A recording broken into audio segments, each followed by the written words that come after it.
पीठ के निचले हिस्से में अकड़ाव या स्टिफनेस एक बहुत ही कॉमन परेशानी है और इसके बहुत सारे कारण हो सकते हैं। एक प्रमुख कारण है जोड़ों से उठने वाली परेशानी। आज हम इसी परेशानी के बारे में विस्तार से बात करेंगे। हम बात करेंगे पीठ की बनावट के बारे में। हम बात करेंगे कि ये जोड़ों से उठने वाली परेशानी क्यों होती है, ये कैसे प्रेजेंट करती है, यानी कि जिसको ये परेशानी है वो क्या महसूस करता है या उसके क्या सिम्टम्स होते हैं। हम बात करेंगे कि इसके उपचार या ट्रीटमेंट के लिए हमारे पास क्या क्या विकल्प है। मैं डॉक्टर आमोद एक पेन स्पेशलिस्ट हूं और मैं आप सब लोगों का अपने यूट्यूब चैनल पर स्वागत करता हूं।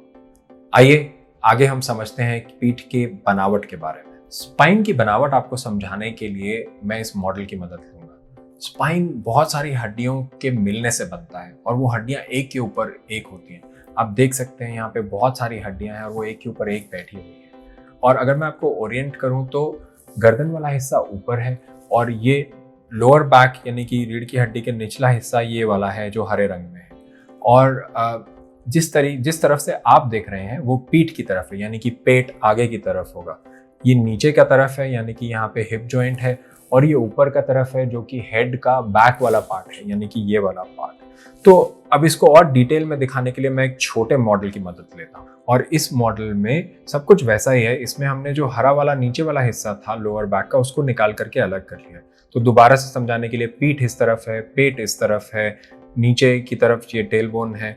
और इस मॉडल में मैं आपको हड्डियां अलग करके दिखा सकता हूँ। जैसे ये देखिए, ये एक हड्डी है और ये दूसरी हड्डी से जुड़ेगी, उसके ऊपर बैठेगी। ऐसे ही पूरे स्पाइन में एक हड्डी के ऊपर दूसरी हड्डी बैठी हुई है और जहाँ पे ये हड्डी दूसरी हड्डी से जुड़ती है वहाँ जोड़ बनता है और ये जोड़ दोनों तरफ है, इस तरफ भी है और इस तरफ भी है। तो आप समझ सकते हैं कि हर दो हड्डियों के बीच में जोड़ है और एक जोड़ लेफ्ट साइड में है और एक जोड़ राइट साइड में है। और जब इन जोड़ों में आर्थराइटिस या वेयर एंड टेयर या कोई और परेशानी होती है तो इनसे दर्द होता है। तो आइए आगे बात करते हैं कि सिम्टम्स क्या होते हैं अगर इन जोड़ों में परेशानी हो तो पीठ के जोड़ों से उठने वाला दर्द ज्यादातर एक एकिंग सेंसेशन या भारीपन या अकड़ाव की तरह महसूस होता है और बहुत लोगों में ये परेशानी सुबह के समय उन्हें ज्यादा तकलीफ देती है।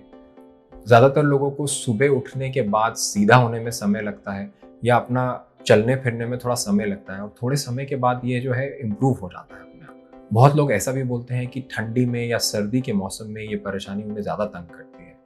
और ये दर्द जरूरी नहीं है कि पीठ में ही रहे, ये पीठ से होता हुआ, थाई के पिछले हिस्से से होता हुआ घुटने तक भी महसूस हो सकता है।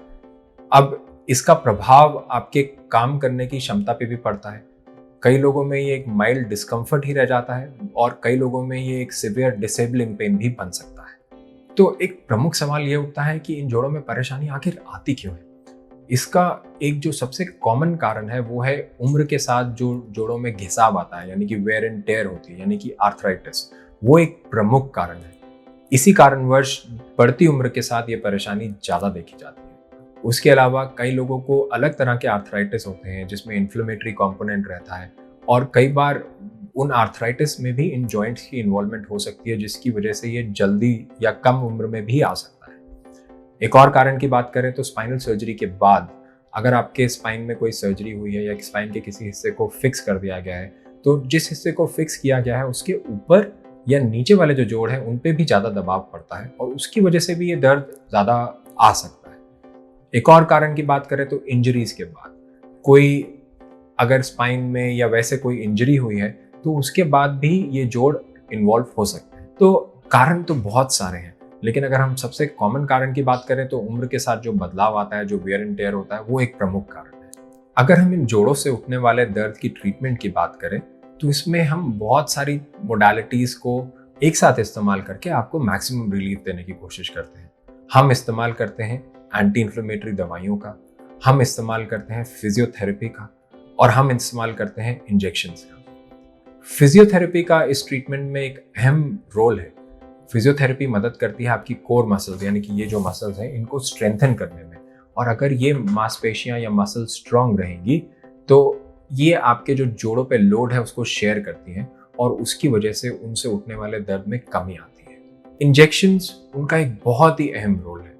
इंजेक्शंस हमारी मदद कर सकते हैं ये जानने के लिए कि ये दर्द आपके जोड़ों से आ रहा है या नहीं, और ना सिर्फ ये बल्कि ये उसके ट्रीटमेंट में भी मदद करते हैं। जब भी हम कोई भी इंजेक्शन करते हैं तो हम एक्सरे और अल्ट्रासाउंड की मदद लेते हैं, और ऐसा करना इसलिए ज़रूरी है क्योंकि जहां हमें दवाई डालनी है उसकी प्रिसीजन, यानी कि वहीं पे दवाई जाए, ये बहुत इंपॉर्टेंट है रिलीफ के लिए। और इसको सुनिश्चित करने के लिए एक्सरे और अल्ट्रासाउंड हमारी बहुत मदद करते हैं। प्रमुखतः दो प्रकार के इंजेक्शन का हम लोग प्रयोग करते हैं। एक इंजेक्शन जिसमें सुन्न करने की दवाई यानी कि लोकल एनेस्थेटिक और छोटी सी मात्रा में स्टेरॉइड, इन दोनों का मिक्सचर डाला जाता है जोड़ों के पास में। बहुत लोगों को खाली इसी से अच्छा रिलीफ आ जाता है और उससे उनको एक मौका मिलता है फिजियोथेरेपी करके अपनी कोर मसल्स को स्ट्रॉन्ग करने का। और जितने वो अपनी बाकी चीज़ों को करेक्ट कर पाते हैं जैसे कि पोस्चर, कोर मसल स्ट्रेंथनिंग, उतना ही इन इंजेक्शंस का प्रभाव लंबा रह सकता है। दूसरे प्रकार के जो इंजेक्शंस होते हैं उनको हम रेडियो फ्रीक्वेंसी ट्रीटमेंट कहते हैं। इस ट्रीटमेंट में हम जो नसें हैं जो दर्द लेके जा रही हैं दिमाग की तरफ, उन पे काम करते हैं। आपके लिए समझना अहम है कि जो भी हम दर्द महसूस करते हैं वो हमारे दिमाग में महसूस होता है, और ये एक इलेक्ट्रिकल सिग्नल की तरह नसों से होता हुआ दिमाग तक जाता है और दिमाग हमें बताता है कि वहां पे दर्द हो रहा है। तो अगर हम इस साइकिल को कहीं पे इंटरप्ट कर देते हैं या इसको कम कर देते हैं तो जो हम दर्द महसूस कर रहे हैं वो उसमें कमी आ जाती है। रेडियो फ्रीक्वेंसी ट्रीटमेंट एक ऐसा ही ट्रीटमेंट है।